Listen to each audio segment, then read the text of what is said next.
अभी यहाँ के 3 कारपोरेटर्स, 4 जुमला जितने भी यहाँ 12-13 कारपोरेटर्स की जानिब से गौस साहब हमारे दिग्विजय सिंह साहब की गुलपोशी करेंगे।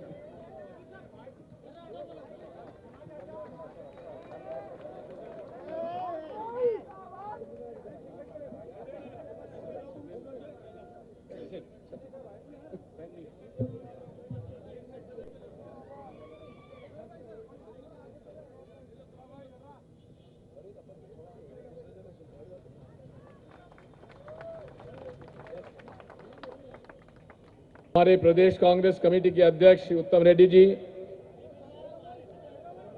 कांग्रेस पार्टी के तेलंगाना विधानसभा में नेता आदरणीय जना रेड्डी जी, हमारे पूर्व मंत्री और हमारे बहुत ही जुझारू राजनेता श्री शब्बीर अली भाई, एआईसीसी के सेक्रेटरी आदरणीय डॉक्टर खूंटिया जी,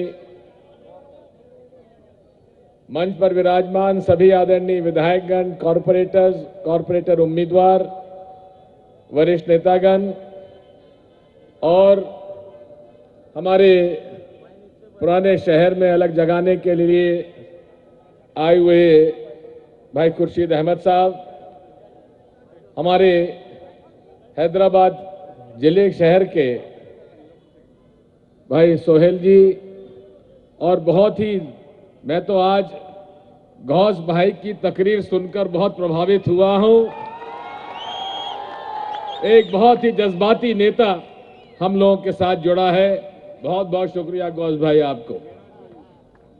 मैं इतना कहना चाहता हूं, हैदराबाद गंगा जमनी तहजीब के लिए जाना जाता रहा है, हिंदू मुसलमान एकता के लिए जाना जाता रहा है। निजामी हुकूमत में भी सब लोगों को साथ में लेके चलते थे। लेकिन आज मुझे इस बात का दुख है, मैं जब मुख्यमंत्री था तो लेट सलाउद्दीन साहब ने मुझे अपने घर पर बुलाया था, बातचीत की थी। आज वो हमारे बीच में नहीं थे। अल्लाह ताला उनको जन्नत दे। लेकिन मुझे इस बात का दुख है, जिस तरह से वो गरीबों की मदद करते थे, जिस तरह से लोगों को मदद करते थे, आज ये कहते हुए मुझे दुख हो रहा है कि उनके परिवार के लोग केवल पैसा कमाने के लिए लगे हुए हैं, दूसरा कोई काम नहीं है।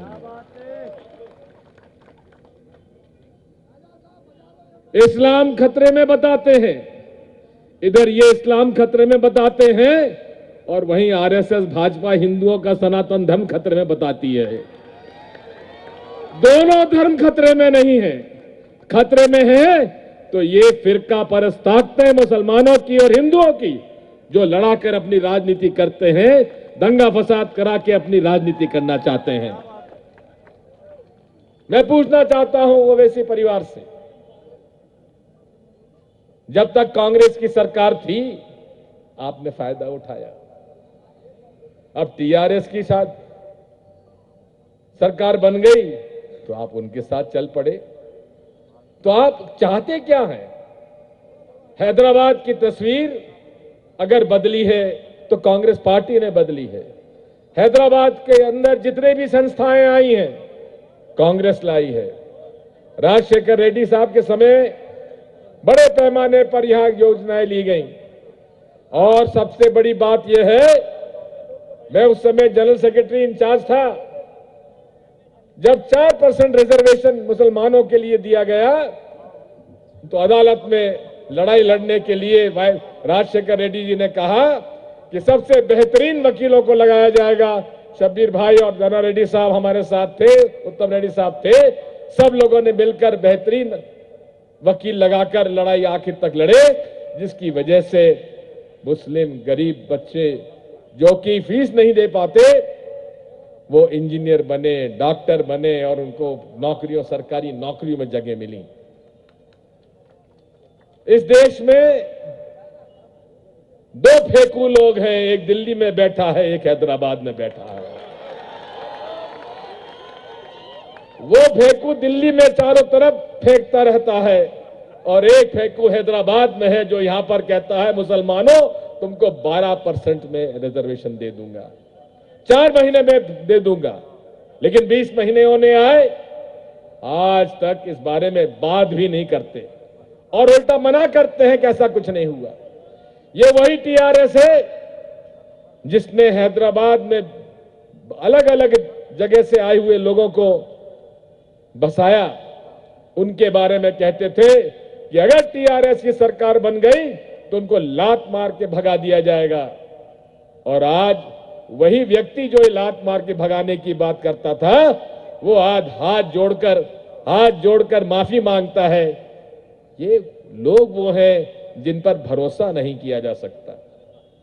मैं आपसे कहना चाहता हूं, मेरी बुनियादी लड़ाई फिरका परस्त ताकतों से है।